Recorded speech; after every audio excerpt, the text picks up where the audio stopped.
हमारे चैनल को सब्सक्राइब करें और बेल आइकन दबाएं।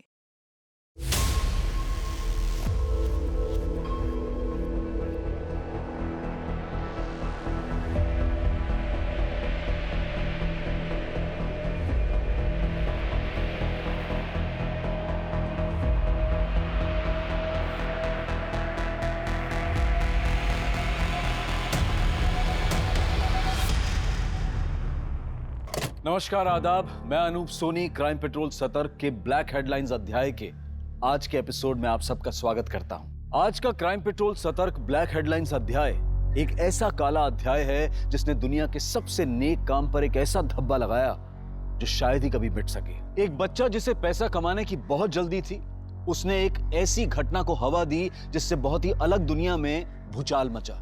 और यह सवाल उठा कि जिन दवाओं पर हम अपनी जिंदगी और सेहत के लिए निर्भर रहते हैं, क्या वो सही हैं?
Yes sir.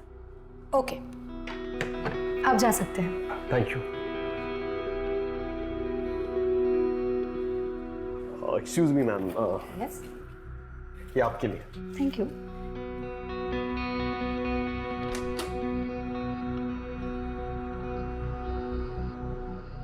Hello sir. Sir, इस बार वो मल्टीविटामिन प्रेस्क्रिप्शंस का टारगेट पूरा नहीं हुआ सर। पता नहीं इसको क्या हो गया, बहुत आवाज कर रहा है। कल तक तो ठीक था। नया लग जाएगा ना सर, आप टेंशन मत लो। और इस बार कंपनी सिर्फ आपके लिए कुछ स्पेशल बेनिफिट्स भी दे रही है। आप बस मेरी मदद करना, कंपनी आपको खुश रखेगी। मैं आपको समझाता हूं। खुशी पाने के लिए जिम्मेदारी से समझौता करना गलत है। जिम्मेदारी को दांव पर लगाकर पाई गई खुशी बस चंद मिनटों की मेहमान बनकर आती है, लेकिन उसके बाद जिंदगी भर का दुख दे जाती है। और इसकी सजा सिर्फ उसे ही नहीं जो ऐसा करता है, बल्कि उसके आसपास के लोगों को, उसके रिश्तेदारों को, उसे प्यार करने वालों को और उसके परिवार वालों को भी भुगतनी पड़ती है। रोज तुम एक ही बात पे बहस करती हो। तुम मेरी बात क्यों नहीं मानते? आप कुछ भी बोलती रहती हो। मैं तुम्हें बोल दे, नहीं तो नहीं। नहीं, मुझे तुम क्या चाहती, क्या तुम? क्या गिद्ध जैसा लड़का पैदा किया आपने? मुझसे और बर्दाश्त नहीं होता। नेहा, इसे समझा, इतनी गर्मी अच्छी नहीं है। गर्मी है मेरे अंदर। लो, अब ठीक है, हो गई मैं ठंडी। पर पहले ना अपने बेटे को समझाओ, मेरी एक बात भी नहीं मानता है वो। सुरेश, अरे नाश्ता तो करके। सुरेश, सुरेश, एक दिन इसे छोड़ के रास्ते पे फेंक देगा ना वो, तभी पता चलेगा उसे।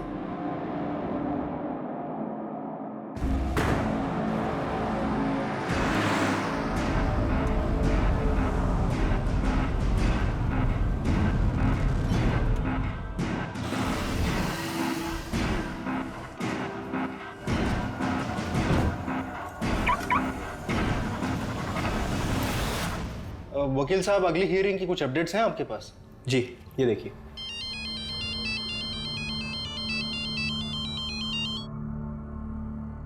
अच्छा, मुझे लगता है हमें वो दूसरा पॉइंट सामने रखना चाहिए ताकि हमारा केस और स्ट्रांग हो जाए और हमारे जीतने के चांसेस बढ़ जाएं। आप टेंशन मत लीजिए, वो हम लोग मैनेज कर लेंगे। क्यों सुरेश, थोड़ा टाइम बाय करते हैं? हाँ, मुझे लगता है कि नेक्स्ट डेट अगर इसी महीने की हो तो हमारे लिए और बेटर रहेगा। देखिए, हम वो ट्राई करेंगे कि हम इसी महीने। सर चाय। हटा यार।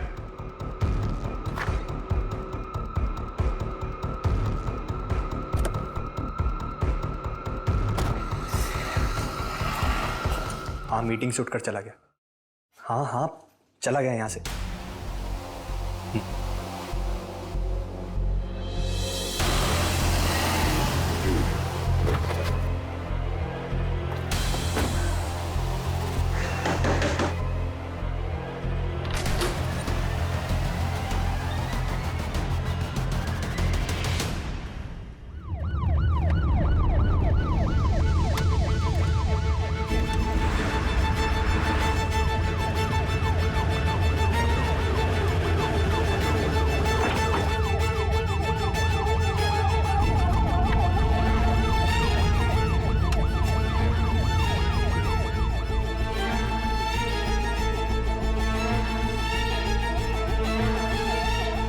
लगता है ये गाड़ी काफी टाइम से यहीं खड़ी है।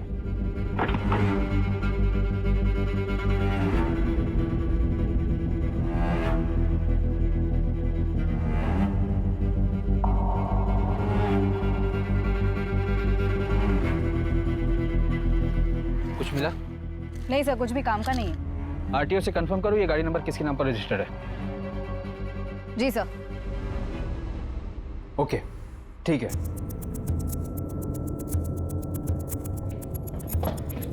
सर, पीसा देवी जंगल के रास्ते में जो गाड़ी हमें मिली थी वो गाड़ी किसी लॉयर सुरेश रेडकर के नाम पर रजिस्टर है। उसका फोन भी स्विच ऑफ है।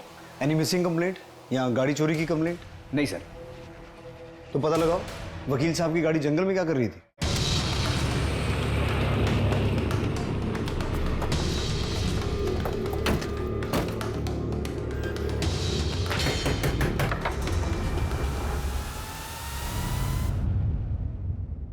मिसेस रेडकर, हो ये कौन है? वो नेहा है, मेरे बहन की बेटी है, इधर ही रहती है। सुरेश रेडकर आपका? मेरा बेटा है वो। क्या हुआ? यही तो हम आपसे पूछना चाहते हैं। शहर के बाहर उसकी गाड़ी मिली है। गाड़ी मिली है? वो तो ठीक है ना? यही तो पता करने हम यहाँ आए। वो तो 5 दिन से घर पे आया ही नहीं है, फोन भी नहीं आया उसका। मैंने सोचा काम के लिए नासिक पुणे गया होगा। 5 दिन से आपका बेटा घर नहीं आया, उसका फोन नहीं आया, ना ही आपने उसे ढूंढने की कोशिश की और ना ही उसके गायब होने के बारे में पुलिस में कोई कंप्लेन की। आपको बताकर तो जाता था ना वो। आजकल के बच्चे माँ को कहाँ कुछ बताते हैं। शादी हो गई, बगल में सुंदर सी बीवी आ गई तो माँ का क्या है। मुझे पक्का खातरी है कि उसी से परेशान होकर वो घर से गया होगा। बहुत जिम्मेदार लड़का है मेरा। मेरे पति के जाने के बाद पूरी फर्म उसने संभाली है, मेरे बेटे ने, और बिजनेस बढ़ाया है उसने सर। और एक मेरी बहू हमेशा उसका सर खाती रहती है और अपने भाइयों के पीछे घूमती रहती है घर घर घर घर। उसे तो लगता है उनके जो 2 भाई है ना उसके, उनकी शादी की जिम्मेदारी भी मेरी। हाँ समझ गए। जिस दिन सुरेश घर से गया था उस दिन भी घर पर कुछ हुआ था क्या? उस दिन तो सुबह से शुरू हो गई, वो नेहा के पीछे पड़ी थी। नेहा की माँ से बात मैं करूँ या आप करेंगे? क्यों बात करूंगा मैं? रोहित से शादी कौन करेगा? इतना गर्म दिमाग है, एक जगह नौकरी पे टिकता नहीं वो। हर 4 महीने में नई नौकरी। क्या है ये सब? ये क्या बोल रहे हैं आप? भाई है वो मेरा, बस उसका समय खराब चल रहा है अभी। नेहा से एक बार तुमने पूछा इस बारे में? नेहा से क्या पूछना, हमारे घर पे हमारी मेहरबानी पे रहती है बस वो। कर। नेहा, इसके भाई से शादी करने से तो मरना बेहतर है। रोहित तो रोहित, दिनेश भी निकम्मा है। नेहा, उसे समझा, मायके की चिंता छोड़ दे। अभी जिसके साथ घर बसाया है ना उसकी तरफ ध्यान दे। और फिर पता नहीं किस बात पे दोनों में अंदर जोर से झगड़ा शुरू हुआ। तुम क्या चाहती क्या? तुम क्या गिद्ध जैसा लड़का पैदा किया आपने? आपकी बहू, क्या नाम है उनका? निकिता। हम उनसे भी बात करना चाहते हैं। लगता है घर पर नहीं है वो। 3 दिन से मायके में जाके बैठी है वो। इन 5 दिनों में आपको कोई फिरौती का कॉल आया था? फिरौती का कॉल? नहीं, मुझे तो नहीं आया था। आपको गुमशुदा की कंप्लेन लिखवानी है? हाँ, जरूर लिखवानी है। जिस दिन गायब हुए थे उस दिन क्या कपड़े पहने थे सुरेश ने? वो तो हमेशा, मतलब ऑफिस जाते वक्त जो पहनता है वही। ठीक है, जब निकिता आ जाए तो उन्हें पुलिस स्टेशन भेज दीजिएगा।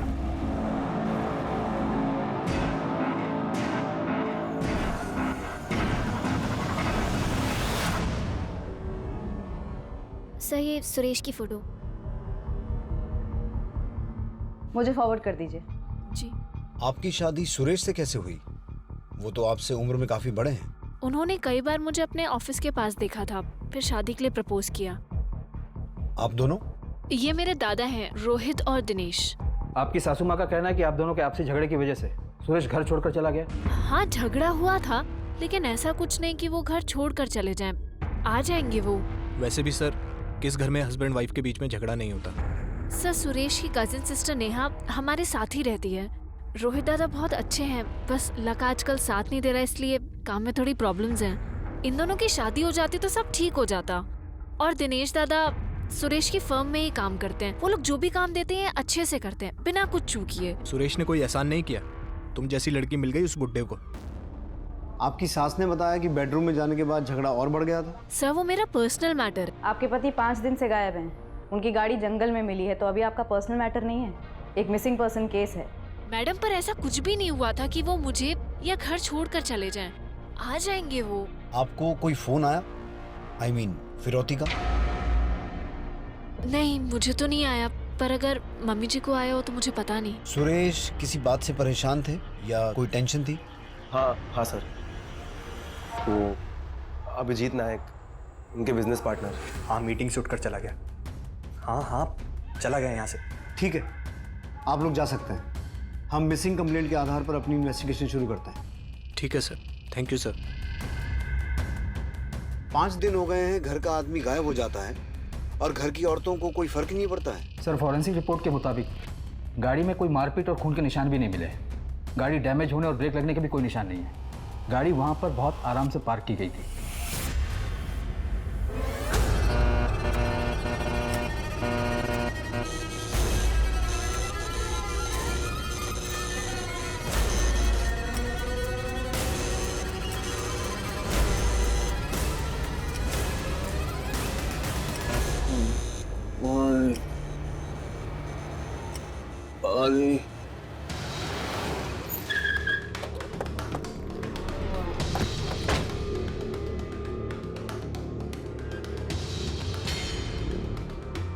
अभिजीत नायक? सर, उस साइड। मेरे पास सिर्फ 10 मिनट है। Next time please come with prior appointment.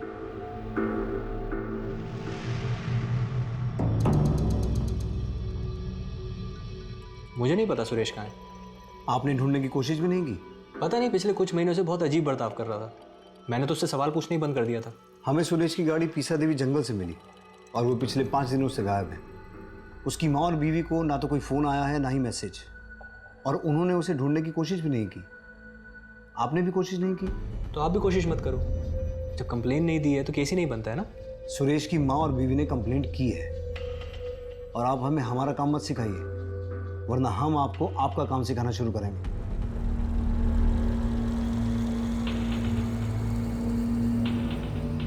Inspector, 2 दिन पहले मुझे एक कॉल आया था।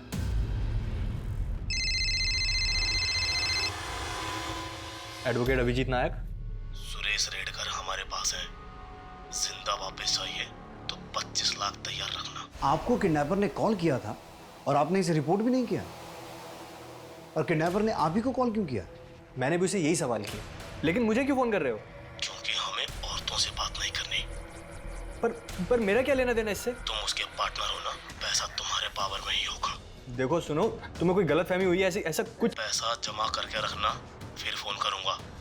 हेलो, मैं आपको कह रहा हूँ मैं कोई पैसे नहीं देने वाला। मेरे इससे कोई लेना देना नहीं है। पंकज सर, सबसे पहले तो इस अभिजीत को जो किडनैपर का कॉल आया था उस कॉल को ट्रेस करो। ये केस सचमुच अजीब है। सुरेश के गायब होने से किसी को कुछ फर्क ही नहीं पड़ रहा है। औरतें आपस में झगड़ा कर रही हैं, पार्टनर को सिर्फ अपनी पड़ी है।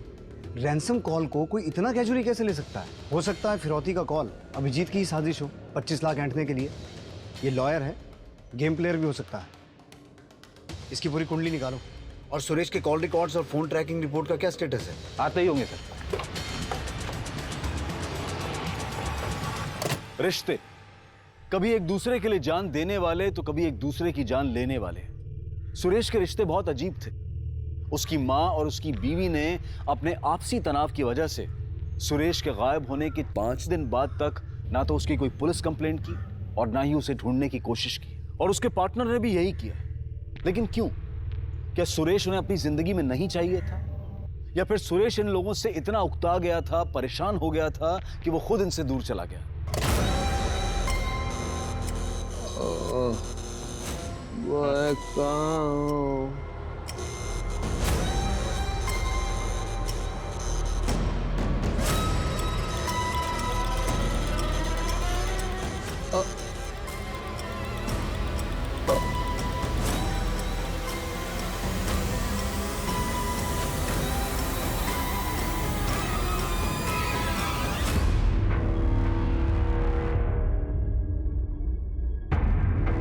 सर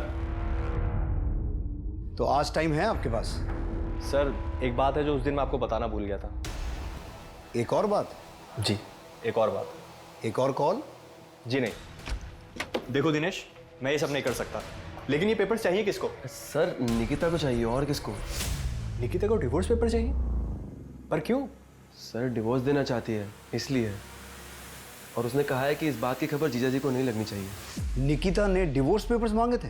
यस, निकिता और उसकी फैमिली सब मिले हुए हैं। डिवोर्स नहीं दिया तो ऐसे पैसे निकाल रहे हैं। ये इन्फॉर्मेशन फॉल्स ना निकले वकील साहब।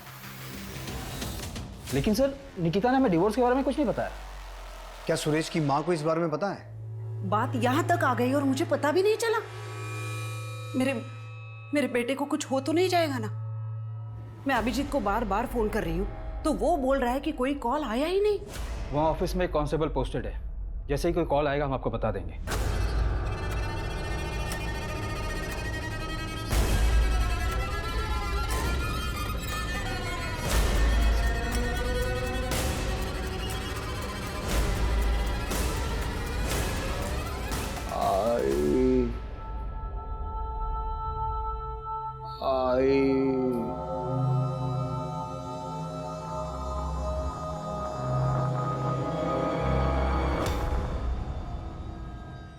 रोहित, दिनेश, ये तुम सबका प्लान है ना? कैसा प्लान? तुम अच्छी तरह से जानती हो निकिता। तुम हमेशा निकिता से अपनी मांग पूरी करवाते थे। नहीं सर, मेरी जॉब छूट गई थी, थोड़ी तंगी थी, तो सुरेश ने थोड़ी मदद की। मैं जॉब ढूंढ रहा था सर। मगर जब सुरेश ने और पैसा देने से इनकार किया तो तुमने उसे डिवोर्स की धमकी दी। लेकिन मैं उसे डिवोर्स नहीं लेना चाहती थी। और वो फिर भी नहीं माना तो तुमने उसे किडनैप करवाया, राइट? ऐसा कुछ नहीं है सर, हमने कुछ नहीं किया है। ये आइडिया तुम्हारा था या फैमिली के दबाव में आके किया? ये सब तेरी गलती है। भैया अभी इसे बोल के क्या फायदा, आगे का सोचो।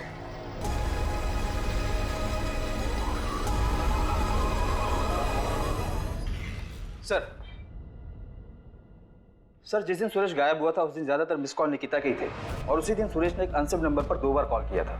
मैंने पता किया, वो नंबर किसी नारायण भाई महाराज का है। उनका अपना एक बंगला है जहाँ पर वो प्रार्थना और मेडिटेशन करवाते हैं, और लोकेशन भी दिखा रहा है कि सुरेश उसी एरिया में था। सर, ये देखिए सर, सोशल मीडिया से मिला। बुला लो इसे। बुलाया है, आज आउट ऑफ टाउन है, कल आएगा। ये खेल कुछ समझ में नहीं आ रहा है। सुरेश की मां लता को कुछ पता ही नहीं है। वो सिर्फ सुरेश की बीवी निकिता पे इल्जाम लगा रही है। निकिता के बारे में अभी बहुत कुछ पता चलना बाकी है। और ये अभिजीत, ये तो मुझे शुरू से ही गेम प्लेयर लग रहा है। पंकज, तुम इस बाबा के बारे में पता करो। दीपा, तुम और मैं चल के जरा निकिता से बात करते हैं। नेहा, कुल मिला के कितने जमा हुए हैं? सब मिला के कुछ 8-9 लाख हुए होंगे।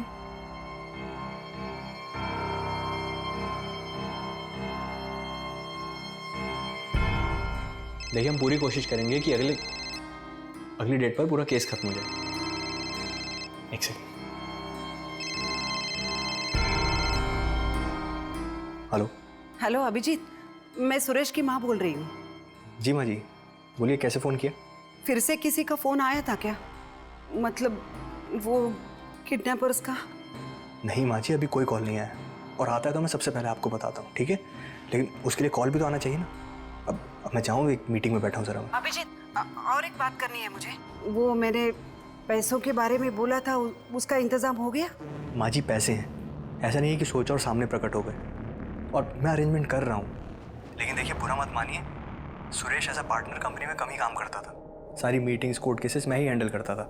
उसकी वजह से बिजनेस में पैसे कम आते थे। उतना मैं दे दूंगा, मगर आप मेरे भरोसे मत रहिए। लेकिन बेटा, फर्म तो सुरेश का ही है ना? जी माँ जी, सब आप ही का है, लेकिन अकाउंट में पैसे भी तो होने चाहिए ना।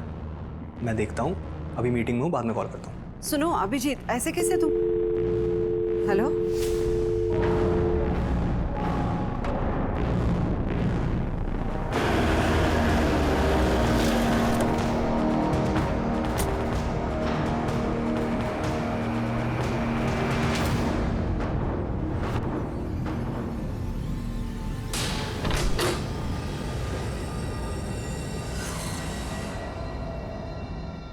महाराज। नारायण जी, ये सुरेश रेडकर है, पिछले 5 दिनों से गायब है। आप जानते हैं इसे? जी हाँ, जानते हैं इसे। अक्सर हमारे यहाँ आता था। 5 दिन पहले भी आया था। क्या करता था यहाँ आकर? अस्वस्थ था, छटपटा रहा था, दिमाग में उथल पुथल, दिल में हलचल। क्यों? ऐसा क्या हुआ था? एक समस्या का समाधान चाहता था। बार बार पूछता था कि रिश्ते निभाने के लिए अगर कोई गलत काम किया तो उससे पाप लगता है क्या? मतलब? अब उसके दिमाग में क्या चल रहा था ये हम नहीं जानते।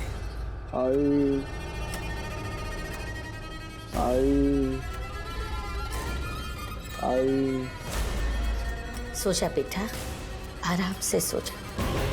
मुझे माफ करना पूरब दिशा, रिश्ता निभाना पूरब दिशा।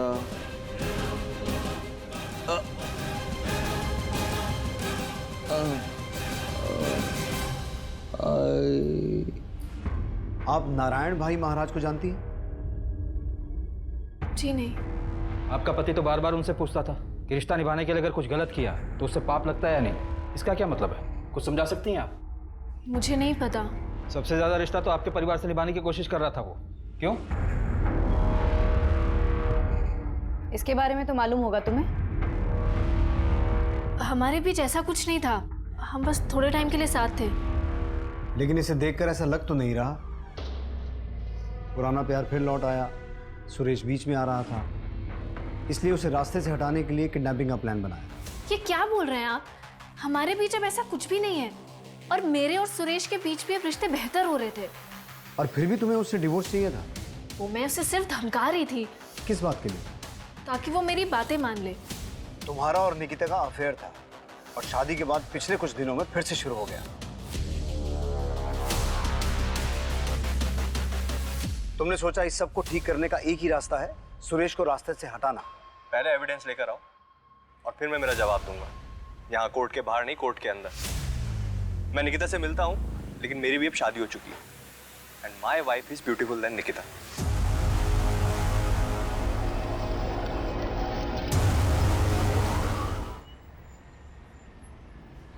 देखो अभिजीत, बस मेरे लिए ये काम कर दो, उसके बाद मैं तुमसे और कोई काम नहीं बोलूंगी। निकिता, इस फर्म में ऐसे टेढ़े काम नहीं हो सकते। और वैसे भी ये फर्म तुम्हारे महान ससुर और पति के आदर्शों पर चलता है, मेरे नहीं। अभिजीत, तुम इतना नहीं कर सकते मेरे लिए? उसने बोला है वो करेगा काम। कब? कितनी जल्दी है तुम्हें? एक काम बोला था, इतने महीने हो गए। साइड में रुको, उतरना है मुझे।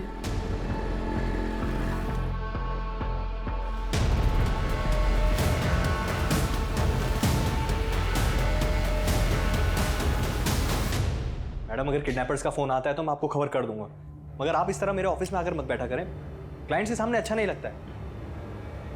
आप सुन भी रही हैं मैं आपसे क्या कह रहा हूँ? अभिजीत के पास भी मोटिव तो है, ऑफिस, पार्टनर की बीवी। बस सुरेश को रास्ते से हटाओ, सब कुछ अपना। और रैंसम का एक ही कॉल आया, वो भी उसी को। जो नंबर से कॉल किया गया वो फर्जी डॉक्यूमेंट देकर लिया गया था। सर, जिस एरिया से सुरेश की गाड़ी मिली थी और उसका फोन बंद हुआ था वो वल्लभ नगर एरिया में आता है। उसके आसपास की सारी सीसीटीवी फुटेज चेक की। वहाँ एक पेट्रोल पंप के बाहर एक बस स्टॉप है जहाँ ये आदमी दिखा। कौन है ये? सर, ये सुरेश की गाड़ी में बैठा था और इसके बैठने के चंद मिनटों बाद ही सुरेश का फोन बंद हुआ। इसकी फोटो सर्कुलेट करवाओ और उस एरिया में इसके बारे में पूछताछ करो। जी सर। सर,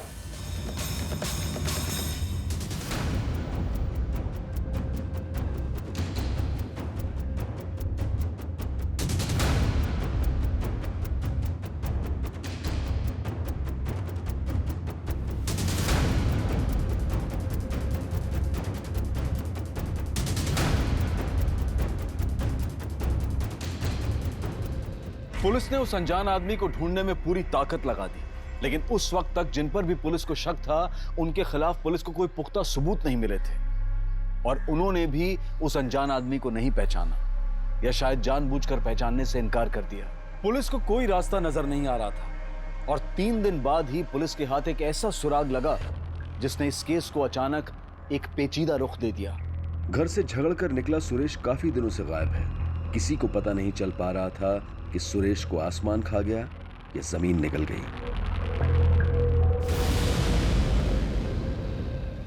इस आदमी को देखा? ये आपके लिए। Thank you. कंपनी आपको खुश रखेगी। ये तो मेडिकल रिप्रेजेंटेटिव है, यहाँ आता रहता है। Medical representative? जी सर, यश नाम है उसका वही वर्किंग एरिया जहां पर उसने सुरेश से लीव ली थी।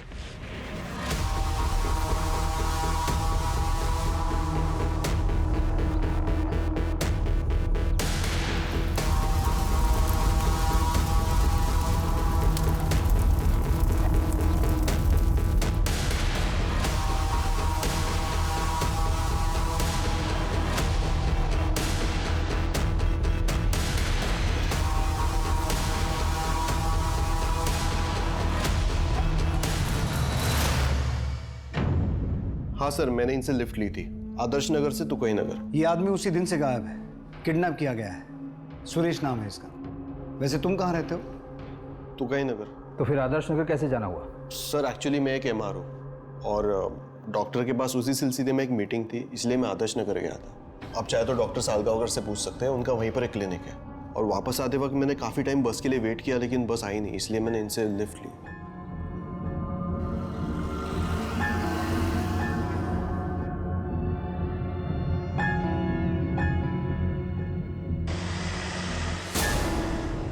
और जैसे ही तुकाई नगर आया मैं गाड़ी से उतर गया।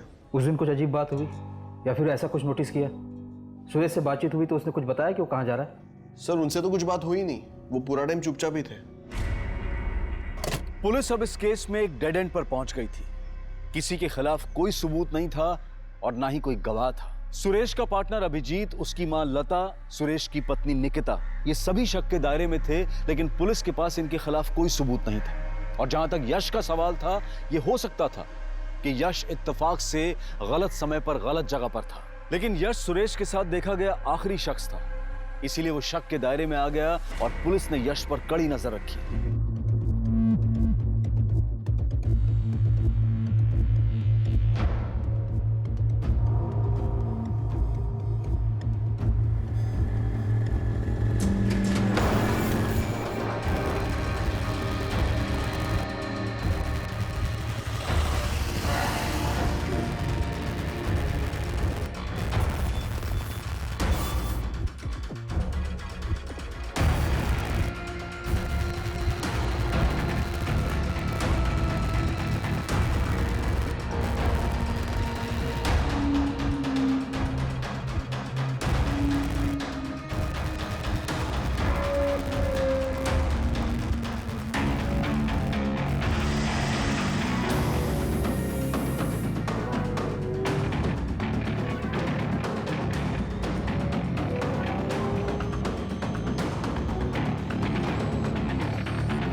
डॉक्टर सालगांवकर कहाँ बैठते हैं? क्यों सर, क्या हुआ? होटल अपर्णा एग्जीक्यूटिव के बारे में पूछताछ करनी है आपसे। सर यश दुर्गे ने सब अरेंज किया था, मेरा तो सर पहली बार था। सर मेरी फैमिली है, रेपुटेशन है। सर ये बात, सर मैं तो बर्बाद हो जाऊंगा सर, तबाह हो जाऊंगा सर, प्लीज सर। सर ये यश उतना सीधा है नहीं जितना दिखता है। मेडिसिन बेचने के लिए तरह तरह के घूस देता था वो डॉक्टर्स को, और लड़कियां भी। और इस बार कंपनी सिर्फ आपके लिए कुछ स्पेशल बेनिफिट्स भी दे रही है। आप बस मेरी मदद करना, कंपनी आपको खुश रखेगी। उसके बदले में डॉक्टर उस मेडिकल कंपनी की दवाइयाँ प्रिस्क्राइब करते थे जिसकी जरूरत ही नहीं थी। ये यश ऐसे स्टार परफॉर्मर बना है। होटल में एक रूम भी बुक किया था उसने, परमानेंट। पर इन सब बातों का सुरेश की किडनैपिंग से क्या कनेक्शन हो सकता है? पंकज, होटल की CCTV फुटेज चेक करो, पिछले कुछ दिनों की नहीं, पिछले कुछ महीनों की। और वो जो कमरा यश ने परमानेंटली बुक करवा के रखा था, उसकी तलाशी लो। ये यश भी खिलाड़ी आदमी है।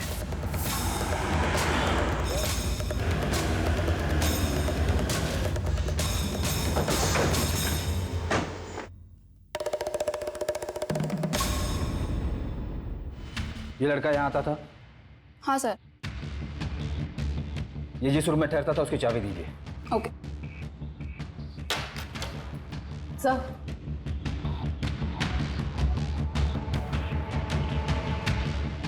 ये सीसीटीवी काम करता है? हाँ सर। इसकी फुटेज चाहिए हमें।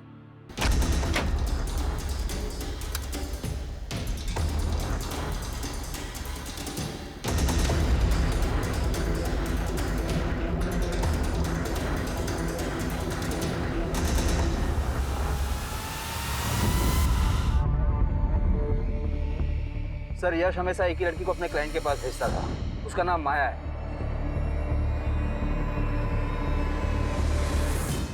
सब प्लीज़ मेरे घर वालों को कुछ मत बताइएगा, उनको इस बारे में कुछ भी नहीं पता है। तुम यश को कैसे जानती हो? वो मेडिकल रिप्रेजेंटेटिव है, थोड़े दिन पहले मेरे पास आया था, बोल रहा था कि उसके कुछ डॉक्टर दोस्त हैं, अगर मैं उनके साथ थोड़ा वक्त बिताती हूँ तो अच्छे पैसे देगा। पैसे अच्छे थे इसलिए मैं मान गई। और ये आदमी, इसे भी यश लेके आया था? नहीं सर, इसे उस दूसरे एमआर ने भेजा था, मगर मुझे याद है सर कि ये आदमी बहुत ही अजीब था। नर्मदा परिक्रमा करनी है। श्रीमद नारायण भाई ने कहा है कि 11 बार परिक्रमा करो और कॉस्मिक संतुलन पाओ। खुद ही एनर्जी को महसूस करो, खुद ही एनर्जी बन जाओ। सिर्फ बातें ही करोगे या कुछ और भी करोगे? कभी मोक्ष का मार्ग स्पष्ट रूप से देख पाए हो? कभी आत्मा ने तुम्हें अंदर से पुकारा है? संसार में दुख का कारण ध्यान क्या है तुम्हारा? मैंने तुम्हें 2 घंटे के लिए पैसे दिए, तो तुम सिर्फ 2 घंटे मेरी बात सुनोगी, मुझ पर ध्यान रखोगी, मुझसे बात करोगी। नर्मदा परिक्रमा करनी है। मगर अभी तो तुमने कहा था कि तुम्हारे सारे क्लाइंट्स यश के थ्रू आते हैं। देखो माया, किसी को बचाने की कोशिश मत करना। नहीं सर, मैं झूठ नहीं बोल रही हूँ। यश से पहले भी एक एमआर था, एक्चुअली उसी ने मुझे यश से मिलवाया था। फिर थोड़े दिनों बाद वो कहीं गायब हो गया और यश टिका रहा। फिर थोड़े दिनों बाद वही एमआर इस आदमी को मेरे पास लेकर आया था सर। उसका कोई नंबर वगैरह है? ये नया मोबाइल कहाँ से आया तेरे पास? कहाँ से आया? चोरी किया ना तूने? मैंने चोरी किया ना? तेरा बाप ने उधर जेल में सड़ रहा है, तू भी जा उधर। मैंने नहीं किया चोरी। ऐसे नहीं मारेगा, चल उठ उठ उठ चल।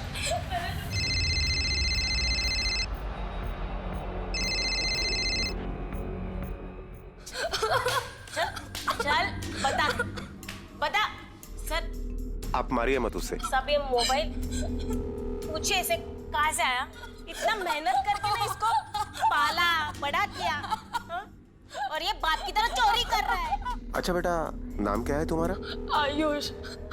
अच्छा ये बताओ, ये मोबाइल कहाँ से उठाया तुमने? चोरी की क्या? साहब मैंने चोरी नहीं की, मैं सच बोल रहा हूँ।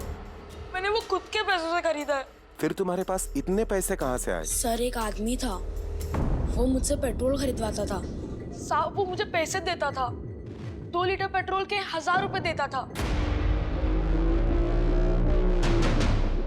वो हर बारी वो पेट्रोल से कुछ सामान जलाता था। वो हमारी बस्ती के पास वाला जंगल है ना, वो वहीं पे जलाता था साहब। पिछले 2 हफ्तों से वो मुझे पैसे दे रहा है और ये मोबाइल भी मैंने उसी पैसों से खरीदा है। क्या वो जगह दिखा सकते हो हमें?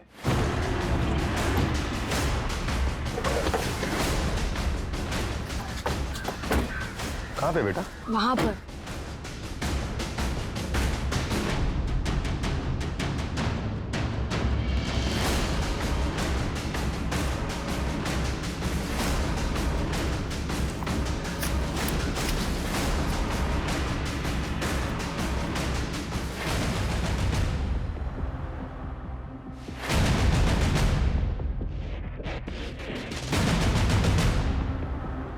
गायकवाड़।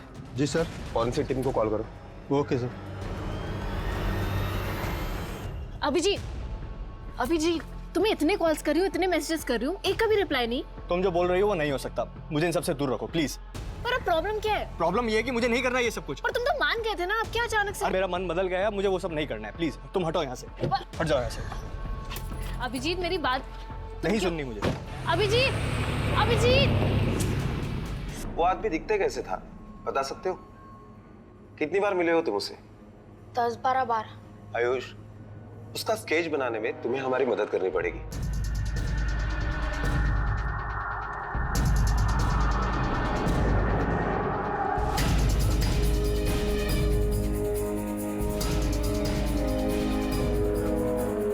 सर, क्रांति चौक पुलिस स्टेशन में एक केस की तहकीकात में इस आदमी का स्केच बना है।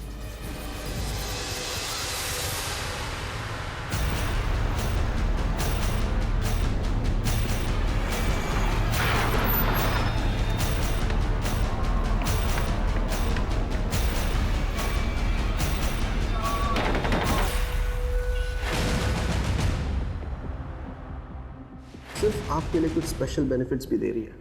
आप बस मेरी मदद करना, कंपनी आपको खुश रखेगी। सर एक्चुअली मैं एक एमआर हूँ। कहाँ ले जा रहे हो? मुझे बताइए तो सही, मैंने किया क्या है? तू जिस लड़के से पेट्रोल खरीदता था ना, उसने तेरा भांडा फोड़ दिया। अब बाकी का किस्सा पुलिस स्टेशन में बता। अरे ऐसा कुछ नहीं, मैंने कुछ नहीं किया सर। सर बताता हूँ। मेरे चाचा की एक जमीन है। चचेरे भाई यूरोप में है और बहन दिल्ली में है ससुराल। अगर ये जमीन बेची तो मालामाल हो सकता है, लेकिन वकील मान नहीं रहा है। क्यों? अरे डॉक्यूमेंट्स पे बाकी सबका नाम हटाकर सिर्फ मेरा नाम रखने के बहुत सारे पैसे मांग रहे हैं। तेरा ये काम मैं करा देता हूँ, लेकिन 10% लगेगा।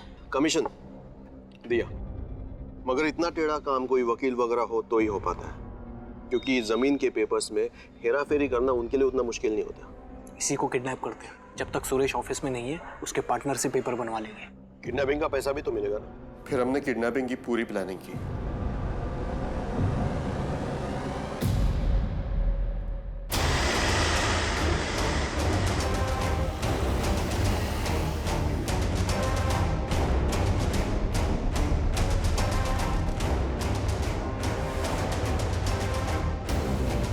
सुरेश, सुरेश,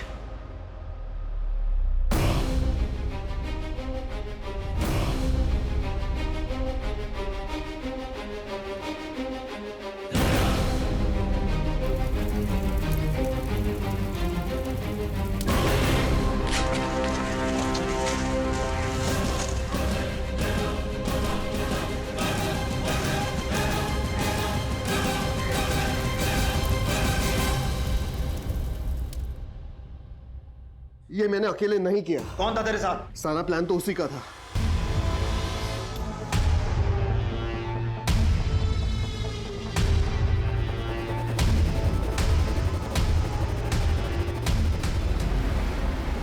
हाँ सर, मैं रोहित की बीवी थी, लेकिन पिछले ही साल हमारा डिवोर्स हुआ है। अब मेरा रोहित और उसकी फैमिली से कोई लेना देना नहीं है सर। ऐसा क्या हुआ था? बताने में भी शर्म आती है। रोहित आज अचानक होटल में लाने का अच्छा सुनो, तुम यहाँ 2 मिनट आराम से बैठो, अरे मैं रिसेप्शन से होके आता हूँ बस, ठीक है? हाँ लेकिन तुम बताओ।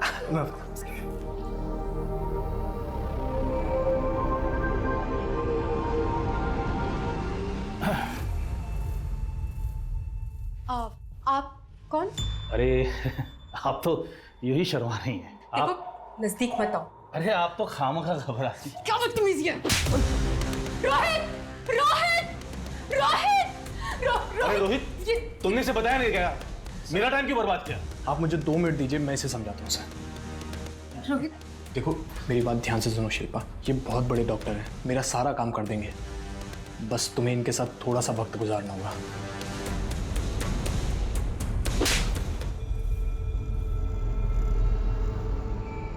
और उसके बाद मैंने उससे सारे रिश्ते तोड़ दिए।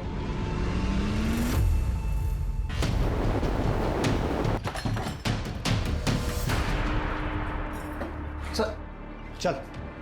अरे मेरे भाई, सर मैंने कुछ कहाँ ले जा रहे हैं? चल। सर बताता हूँ। मैं और रोहित एक ही कंपनी में मेडिकल रिप्रेजेंटेटिव थे। एक टारगेट अचीव हुआ तो सामने दूसरा लाकर रख देते हैं। इन लोगों का ये नाटक खत्म ही नहीं होता।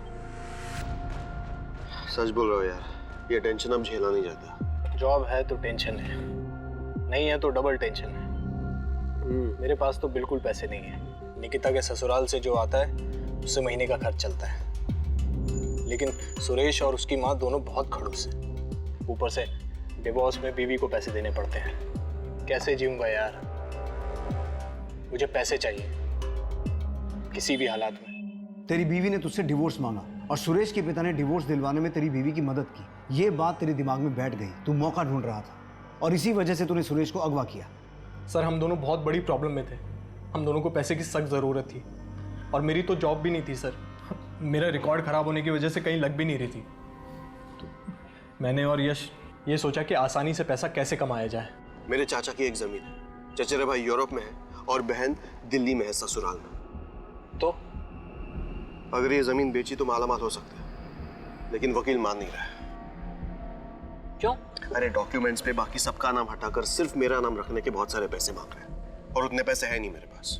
तेरा ये काम मैं करा देता हूँ, लेकिन 10% लगेगा। कमीशन दिया, मगर इतना टेढ़ा काम कोई वकील वगैरह हो तो ही हो पाता है, क्योंकि जमीन के पेपर्स में हेरा फेरी करना उनके लिए उतना मुश्किल नहीं होता। मैं जरूर कुछ कर सकता हूँ, बस ये डॉक्यूमेंट वाला काम हो जाने दे। अरे ये काम हो गया ना तो जिंदगी भर जॉब करने की भी जरूरत नहीं है। सर मुझे पता था सुरेश एक अच्छा वकील था, वो हमारी मदद जरूर करता। रोहित ये फ्रॉड है। मैं और मेरी फर्म ऐसे काम नहीं करते। नहीं, दूसरे की प्रॉपर्टी हड़पना चाहते हो तुम? शर्म नहीं आती तुम्हें? नहीं, तुम्हारी करतूतें मैंने निकिता को बता दी तो क्या सोचेगी? लेकिन सुरेश, हेलो हेलो, बस सुरेश को मना ले के पेपर्स तैयार कर दे। भाई के लिए इतना तो करेगी ना निकिता? हाँ ठीक है, मैं बात करके देखती हूँ। मैं तुम्हें 1000 बार कह चुका हूँ ये सब फ्रॉड है। तुम्हारा भाई लालच में अंधा हो चुका है। मगर आप उसके लिए इतना कर देंगे तो इसमें आपको क्या नुकसान हो जाएगा? ऊपर से उसका भला हो जाएगा ना। तुम्हारा और तुम्हारे भाइयों का दिमाग ठिकाने में नहीं है। पागल हो गए तुम लोग। मैं ये काम हरगिज नहीं करूंगा, हरगिज नहीं। ठीक है, अगर आप इतना सा काम नहीं कर सकते ना मेरे लिए तो एक काम करिए, मुझे डिवोर्स दे दीजिए। इसी को किडनैप करते हैं। जब तक सुरेश ऑफिस में नहीं है उसके पार्टनर से पेपर बनवा लेंगे। किडनैपिंग का पैसा भी तो मिलेगा ना? हाँ। कैसे करेंगे? हमने किडनैपिंग की पूरी प्लानिंग की और फिर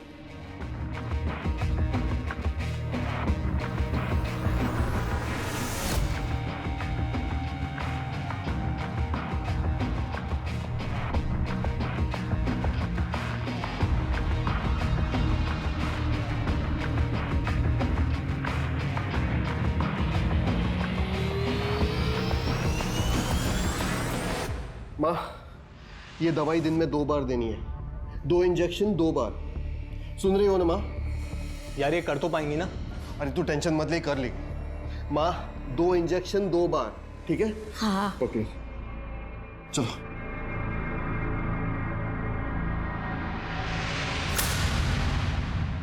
निकिता। हाँ? जब तक सुरेश नहीं है तू अभिजीत से बात कर। वो पेपर्स तैयार हो जाएंगे तो यश मेरी जॉब ढूंढने में मदद करेगा। अभिजीत? हाँ, वो तुझे कभी ना नहीं कहेगा।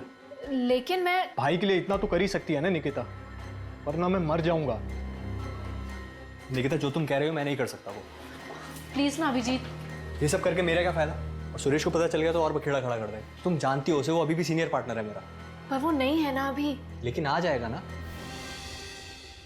हमें फिरौती के पैसों की पूरी उम्मीद थी, मगर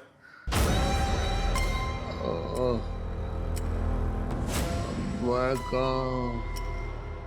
और अब दिशा कहाँ है?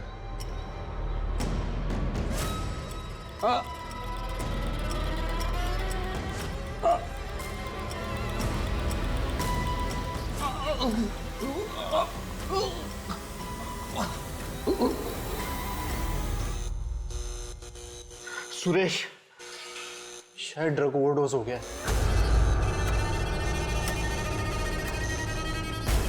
इधर आ। बॉडी का कुछ करना पड़ेगा। क्या करेंगे? काट के जला देते हैं। क्या?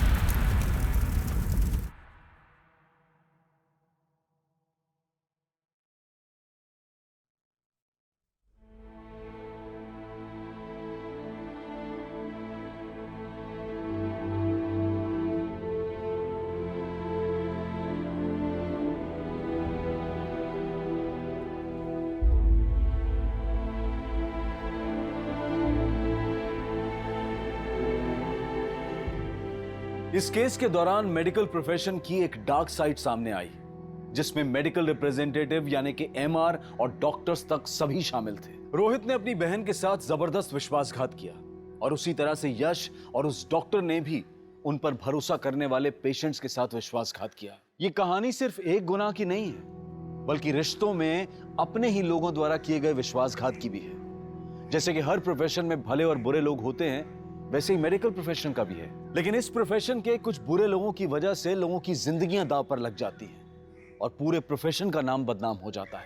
लेकिन जो भी हो, अब हमें अपने मेडिकल प्रिस्क्रिप्शन और मेडिकल टेस्ट को लेकर चौकन्ने रहना होगा। ये सवाल पूछने होंगे कि ये डॉक्टर्स जो हमें लंबी चौड़ी दवाइयां लिखकर देते हैं, उनका इस्तेमाल जरूरी भी है या नहीं। लेकिन इसका मतलब ये नहीं है कि हम हमेशा दूसरों पर शक करें। बस हमें आंख बंद करके विश्वास करना बंद करना होगा। अगर हम सतर्क रहें, चौकन्ने रहें, तो हम इस मेडिकल फील्ड जैसे पाक फील्ड से इस बुराई को दूर रखने में कामयाब हो सकते हैं। अब मैं अनूप सोनी आपसे विदा लेता हूं। फिर मुलाकात होगी क्राइम पेट्रोल सतर्क के ब्लैक हेडलाइंस अध्याय में एक और नए केस के साथ। और याद रखें, क्राइम और आपके बीच में सिर्फ इतना फर्क है कि आप कितने सतर्क हैं। सतर्क रहें, सुरक्षित रहें।